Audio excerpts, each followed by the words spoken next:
हाथ जोड़ते आरसीपी सिंह और नीतीश कुमार की तस्वीर अगर आपने देख ली होगी तो अब आप इस वीडियो में उसका विश्लेषण समझ लीजिए। ये समझ लीजिए कि पटना के बापू सभागार में जब नीतीश कुमार और आरसीपी सिंह एक दूसरे से मिलते हैं तो कुर्सी पर से खड़ा भी नहीं होते हैं, हाथ जोड़कर अभिवादन करते हैं, उसके अलावा एक लफ्ज भी बोलचाल नहीं होती है। और जब वो कार्यक्रम खत्म होता है तो बिना अभिवादन किए आरसीपी सिंह और नीतीश कुमार उठकर वहां से चले जाते हैं।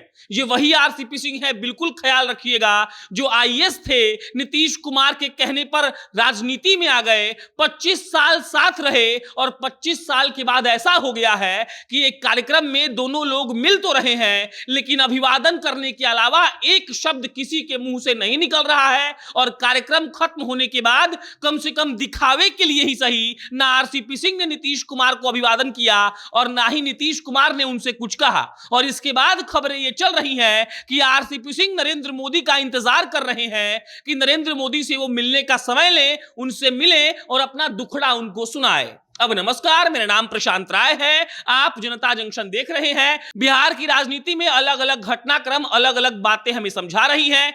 एक तरफ लालू प्रसाद यादव की पार्टी ने राज्यसभा और विधान परिषद का टिकट देकर तहलका मचाया हुआ है, तो दूसरी तरफ जदयू में जो आंतरिक कला है वो खुलकर सामने आ रहा है। आरसीपी सिंह को टिकट नहीं मिला, टिकट नहीं मिलने के बाद भाई साहब प्रेस कॉन्फ्रेंस करते हैं और ऐसा बात कहते हैं कि आपको ये बात समझने में देर नहीं लगेगी कि आरसीपी सिंह अभी भी भाजपा के साइड में है।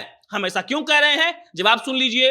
पहला जवाब, जब वो प्रेस कॉन्फ्रेंस कर रहे थे तो उन्होंने कहा था, जब उनसे एक पत्रकार ने सवाल पूछा कि नीतीश कुमार इस बात को लेकर नाराज हैं कि आप स्वयं अकेले एक सीट पर मान गए और आप अपने कैबिनेट के मंत्री बन गए। आरसीपी सिंह साहब इस जवाब में कहते हैं कि जिस पार्टी के पास लोकसभा में 303 सांसद हैं, अगर वो पार्टी आपको बुलाकर एक सीट दे रही है तो ये उस पार्टी की उदारता है। आप इस बात को समझिएगा। आरसीपी सिंह ने भाजपा को उदार बता दिया और यह कहा कि अगर वो जदयू को खुद ही इनवाइट करके एक कैबिनेट मंत्री का पद दे रही है तो जदयू को इस बात के लिए शुक्रगुजार रहना चाहिए। आरसीपी सिंह के अनुसार वो इस बात को लेकर शुक्रगुजार हैं कि नरेंद्र मोदी की कैबिनेट में उनको जगह मिली। अब आप नीतीश कुमार पर आइए। ये वही नीतीश कुमार है जो 2019 में कहे थे कि हमको 2 कैबिनेट मंत्री चाहिए और 2 राज्य मंत्री चाहिए, तभी हम मंत्रिमंडल में, केंद्रीय मंत्रिमंडल में शामिल होंगे। लेकिन आरसीपी सिंह इसका सीधा उल्टा कह रहे हैं और ये कह रहे हैं कि अगर हमको एक सीट भी दिया गया तो इसके लिए हम शुक्रगुजार हैं कि भाजपा ने हमको दिया। अब आप इसका कॉन्सेप्ट समझिए। आरसीपी सिंह अभी भी भाजपा के साथ खड़े हुए दिख रहे हैं। नीतीश कुमार ने आनुपातिक हक मांगा था, सांकेतिक हक नहीं माना था। और सांकेतिक हक यानी कि बोलने के लिए हम मंत्रिमंडल में शामिल होते हैं, एक सीट मिला, लेकिन पत्रकारों के सवाल पर 2 दिन पहले आरसीपी सिंह ने यह बयान दे दिया कि नहीं नहीं, हम भाजपा के शुक्रगुजार हैं कि हमको सीट दिया गया। एक वक्त खबरें यह भी चल रही थी कि आरसीपी सिंह को भाजपा अपने पार्टी की तरफ से भेज देगी राज्यसभा में, लेकिन जदयू ने अपना ऐलान नहीं किया सीटों का। उसके बाद कुछ ना कुछ हुआ होगा, लेकिन आरसीपी सिंह बेटिकट हो गए हैं और 7 जुलाई तक उनका कार्यकाल है मंत्री का और उनका कार्यकाल है राज्यसभा में। उसके बाद उन्हें राज्यसभा में जाएंगे और ना ही मंत्री पद पर रहेंगे। अब मंत्री पद पर आइए, जब ये कहा गया कि आप मंत्री पद से कब इस्तीफा दीजिएगा तो वही आरसीपी सिंह कहते हैं कि देखिए, हमको नीतीश कुमार बोलेंगे तो अभी इस्तीफा दे देंगे, लेकिन प्रधानमंत्री का यह विशेषाधिकार होता है कि वो किसको मंत्री रखेंगे और किसको मंत्री नहीं रखेंगे। इसीलिए हम पटना से जब दिल्ली जाएंगे और नरेंद्र मोदी से मेरी बातचीत होगी तब इस बात पर फैसला लिया जाएगा कि आरसीपी सिंह मंत्री रहेंगे कि नहीं रहेंगे। यहां पर भी आरसीपी सिंह ने भाजपा के पाले में गेंद डाल दी और यह दिखाया कि उनका जो संबंध है वो भाजपा से बेहतर है। अब आइए आज के कार्यक्रम पर। बापू सभागार में नीतीश कुमार, गिरिराज सिंह और आरसीपी सिंह पहुंचे थे।